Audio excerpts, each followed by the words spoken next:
The Hollow. The town of Ashwood Hollow didn't exist on maps. A crooked main street, a diner that smelled of old grease, and barns that leaned as though listening. People there moved like sleepwalkers, polite but hollow-eyed, rehearsed in their greetings. Eleanor came to work the small clinic. She expected poverty, loneliness, stubborn rural pride. What she didn't expect was the silence. At night, no crickets, no dogs, no wind. Just the heavy pressure of listening. On her third night, it came. 3 knocks at 3:17 a.m. on her bedroom door. Slow, patient, deliberate. Her breath froze. She lived alone. The knocking didn't stop until dawn. Every patient she saw after that described the same thing, dreams that weren't theirs. One woman sobbed about suffocating in a house fire she had never lived through. A boy shivered while recounting a vision of tearing his own teeth out. "They don't belong to me," they whispered. "Someone else put them here." Sheriff Grady, with his pale, papery skin, gave her only this: "That's just how Hollow remembers." When the knocking came again, Eleanor couldn't resist. She opened the door and found the hallway.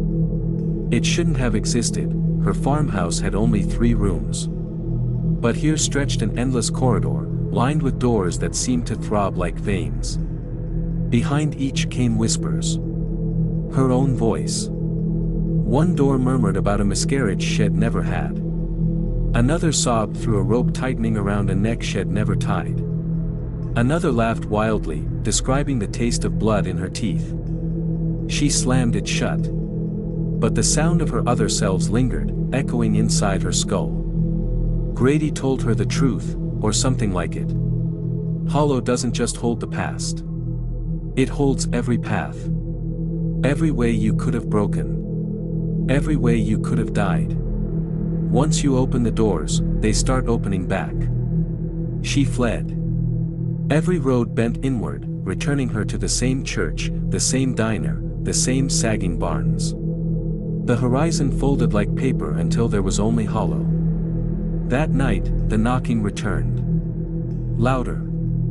The door shuddered under it, wood splintering. Eleanor screamed, shoving furniture against it. But it was inside now, inside her skull. The door burst. Another Eleanor stood there. Pale. Hollow-eyed. Whispering frantically, "Don't open the door. Don't open the door." But behind her, the hallway writhed with dozens more Eleanors, laughing, bleeding, broken, carrying scars she didn't yet have. Some wept with black mouths. Some clawed at their faces. Some crawled on all 4s. All of them reaching. They surged forward, and the world tilted. She was falling, no, being pulled, through the door, through the voices, through herself.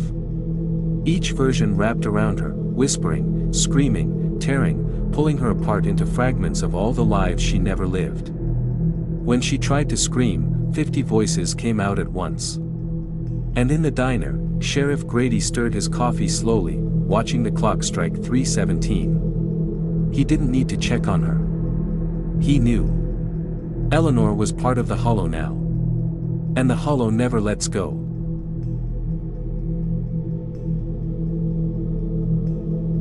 Marrow Creek was too small for strangers, too quiet for the living. I didn't plan on stopping there. My truck gave out on the cracked road that wound through barns leaning like rotten teeth and fields of corn that hissed as though they were breathing.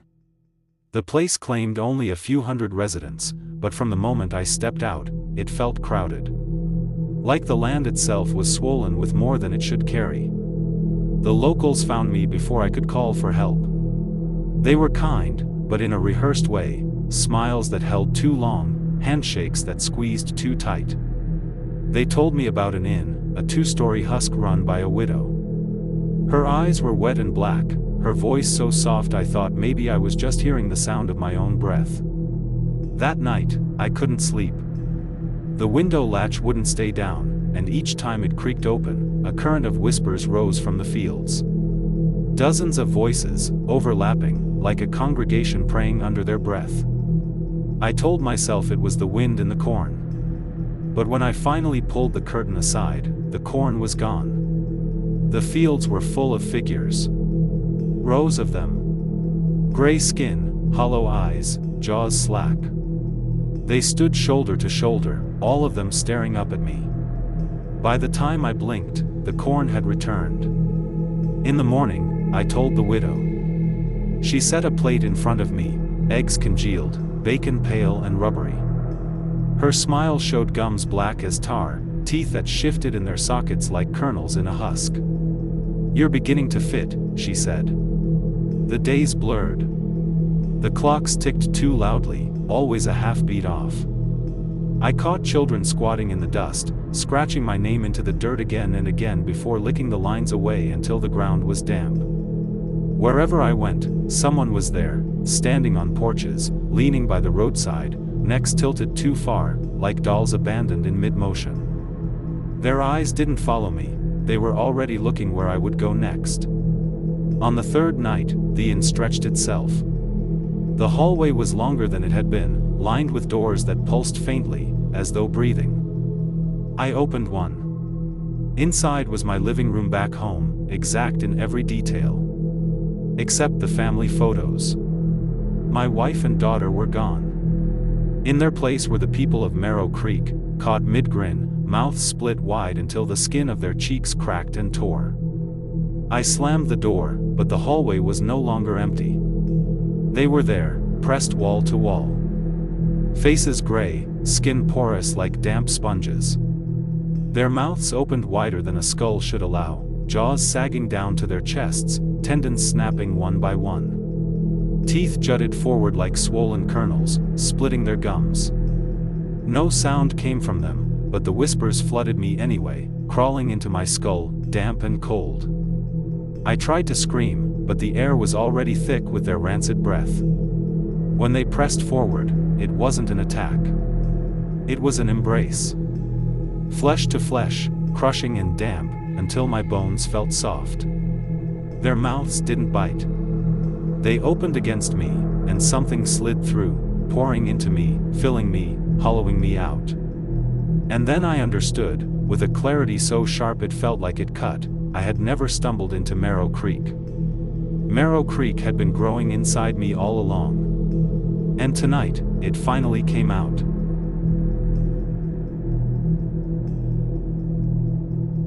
Evelyn never liked mirrors. She tolerated them the way one tolerates a necessary inconvenience, checking her hair before work, ensuring she didn't have toothpaste on her mouth before leaving the house. But lately, she found herself avoiding her own reflection more and more, as if some instinct whispered, "Don't look too long." It started subtly. A fleeting shimmer, as if the reflection lagged half a second behind her movements. She told herself it was stress, exhaustion. Who doesn't see things when they're overtired? But then the reflection began doing things she didn't. One morning, Evelyn leaned over the sink to splash water on her face. When she looked up, her reflection hadn't moved. Water dripped down its cheeks, yet its hands were resting calmly on the sink. She froze. It smiled, a strange, deliberate curl of lips, before mirroring her again as if nothing had happened. She didn't scream. She didn't even move. Instead, Evelyn backed away slowly, her heart pounding like it was trying to break free from her ribs. She told herself she imagined it. But deep down, she knew she hadn't. That night, she covered the bathroom mirror with a towel. But when she returned hours later, the towel was folded neatly on the counter. The mirror stood bare, polished, as if inviting her to look. She didn't. Not that night. By the third day, the reflection's defiance escalated. Evelyn caught it staring when she walked past the hallway mirror, though she hadn't turned her head. Its eyes followed her, unblinking, while her real eyes stayed fixed forward. Once, she saw it mouth something. She couldn't hear the words, but she read her own lips shaping them clearly, "Let me out." She started sleeping less. Every shadow in her apartment felt like it carried weight. Every reflective surface, windows, glass tabletops, the black gloss of her phone, threatened to betray her. She taped newspaper over them all, leaving her world dull, opaque, suffocating. But even then, she felt the pull of her other self behind the barriers. Watching. Waiting. Then came the night she woke to the sound of glass shattering. Heart hammering, she crept toward the noise. The bathroom light was on, flickering faintly. Her feet crunched on shards of mirror littering the floor. The mirror wasn't just broken, it was gone, the frame empty, as if it had been hollow all along. A faint laugh came from behind her. Soft. Familiar. She spun, but the apartment was empty. Except, it wasn't. The surfaces she had covered were bare again, every one of them gleaming with a perfect, unbroken reflection of her standing just a fraction too still. They were smiling. Every single one. "Please," Evelyn whispered, though she didn't know who she was begging. The reflection in the hallway pressed its palm against the glass. Slowly, its hand pushed through, skin stretching impossibly thin before snapping into her world with a wet, sucking sound. Its fingers were her fingers, but sharper. Hungrier. Evelyn ran. She locked herself in the bedroom, heart thrashing against her ribs. There was no mirror here. Just four walls and darkness. Safe. But then she realized something. The closet door was open. Inside, faint and gleaming in the black, was the shimmer of glass. She remembered the full-length mirror she had shoved in there months ago. And in that reflection, barely visible through the crack, her other self was already stepping out.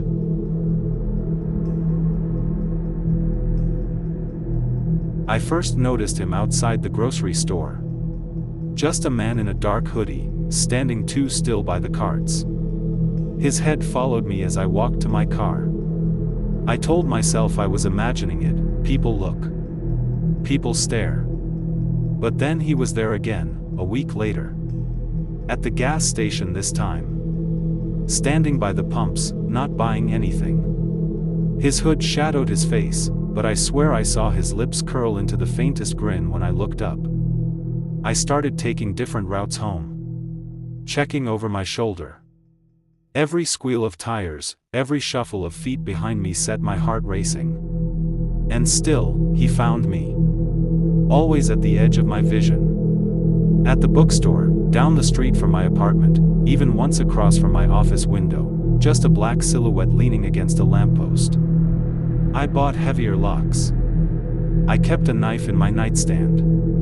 I barely slept. Then the calls began. At first, silence. Just the sound of someone breathing. Then, whispers I couldn't quite catch. By the third call, I heard it clearly. "I like watching you." My hands shook so badly I dropped the phone. That night, I dreamed of him standing over my bed, his hood falling back to reveal a pale, scarred face, his eyes bulging wide with hunger. I woke to the creak of floorboards in the hall. When I rushed out, knife in hand, nothing was there. 2 nights later, I smelled him. A sour, metallic stench filling my apartment. I tore the place apart looking, but all I found was a crumpled note tucked under my pillow. "You look beautiful when you're scared." I moved. Different city, new number, new locks. I told myself it was over. Weeks passed without incident. My nerves began to settle. Until last night. I came home to my new apartment and found the front door ajar. My stomach dropped. I crept inside, knife ready. The lights didn't work. Every bulb had been unscrewed. The apartment was pitch black, but I could feel the air shift, the way you know someone is in the room with you. I backed toward the door, and that's when his voice came, low and rasping in the dark. "You can move. You can hide. But it'll always be here."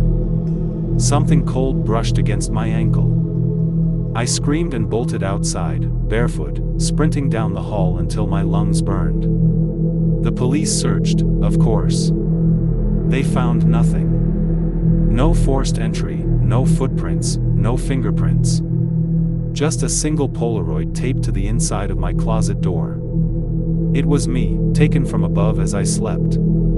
The hooded figure stood in the corner of the photo, his head cocked, his teeth glinting in the flash. I haven't gone back to that apartment. I'm in a hotel now, writing this. But a few minutes ago, the phone rang again. I picked up without thinking. Breathing. Then a whisper. Check the closet.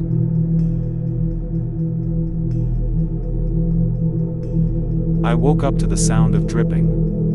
Not the ordinary drip of a leaky faucet, this was heavier, stickier, like syrup falling on tile. My head pounded, and for a moment I thought it was the hangover again. But then I smelled it, metallic, sour, unmistakable.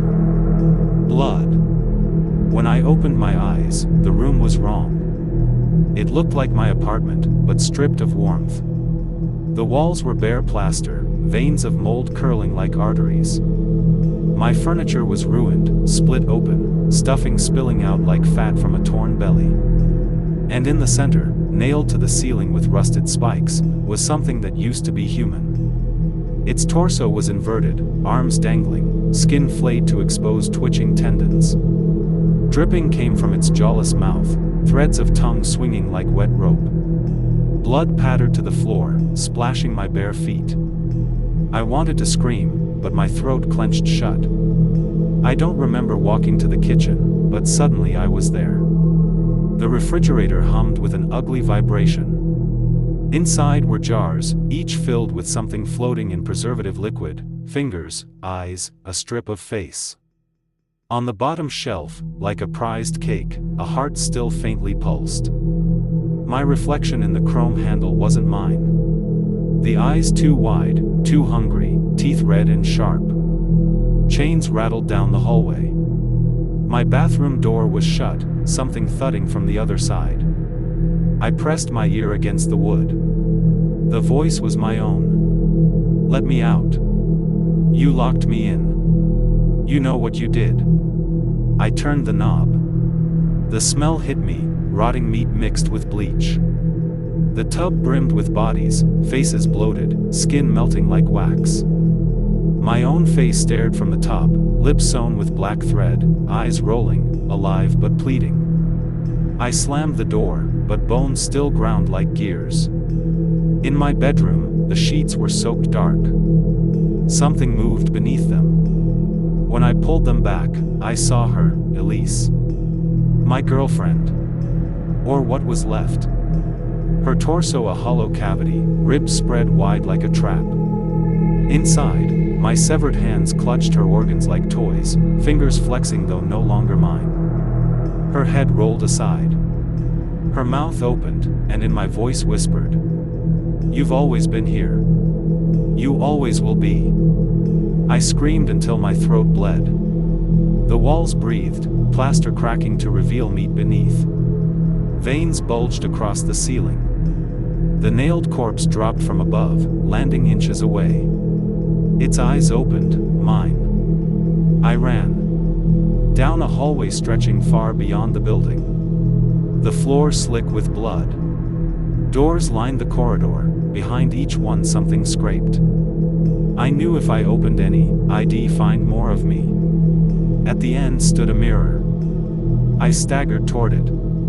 The reflection showed me holding a knife. Arms painted red to the elbows. Grinning. Behind me in the glass were the bodies, every face I knew, staring with empty sockets. And then I realized the dripping had never stopped. It was coming from my hands. The knife was already wet. I blinked. The mirror was a window. On the other side, I saw myself watching, grinning, waiting to switch places. Now I don't know if I'm still running, or if I'm the thing in the glass, screaming silently as someone else wears my skin. The dripping goes on. And it will never stop.